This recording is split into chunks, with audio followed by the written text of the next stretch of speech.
How's it going, everyone? In today's video, I'll show you on how you can transfer photos from Kodak Pixpro FZ55. So basically, the first thing that you want to do is to just get yourself a USB-C cable, and then you want to plug it onto your laptop and onto your computer. So it will look something like this. I'm just going to simply plug it onto my computer right here.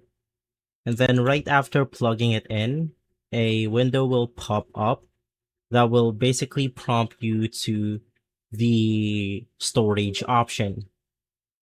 So just make sure to select the mass storage option, but in my case, I'm just going to click on the file transfer on my actual camera right here. And then it will simply open up similar to this one. So most likely you will be able to find it inside this PC.